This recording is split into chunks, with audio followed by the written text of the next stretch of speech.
ত্রয়োদশ জাতীয় সংসদ নির্বাচনের প্রচারণার অংশ হিসেবে রাজধানীর মিরপুর ১-এ প্রচারণা চালিয়েছেন ঢাকা ১৪ আসনে জামায়াতে ইসলামীর প্রার্থী মীর আহমদ বিন কাশেম আরমান। এ সময় তিনি চাঁদাবাজ দুর্নীতিমুক্ত মিরপুর গড়ার অঙ্গীকার ব্যক্ত করেন।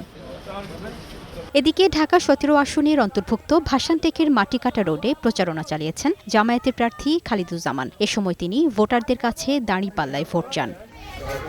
এদিকে প্রচারণার তৃতীয় দিনে বগুড়া শহরের ঐতিহাসিক আলতাফুন্নেসা খেলার মাঠে জনসভায় অংশ নিয়েছেন জামায়াতের শফিকুর রহমান। এ সময় পূর্ণাঙ্গ পাবলিক বিশ্ববিদ্যালয় স্থাপনের পাশাপাশি জেলায় একটি আলাদা মাদ্রাসা বোর্ড স্থাপনের ঘোষণা দেন তিনি। সেই সাথে বগুড়া পৌরসভাকে সিটি কর্পোরেশনে বাস্তবায়ন করা হবে বলে জানান তিনি। এ সময় তিনি আরো বলেন, বেকার ভাতা নয়, যুবকদের কাজ দেবে জামায়াত।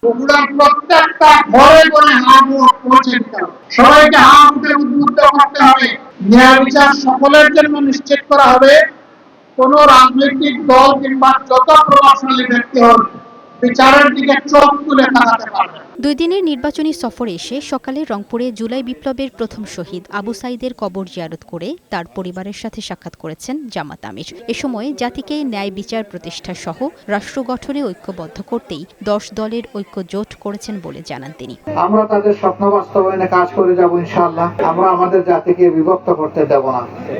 এই বিভক্তির অবসান ঘটানোর জন্যই আমরা 10টি দল একত্রিত হয়েছে।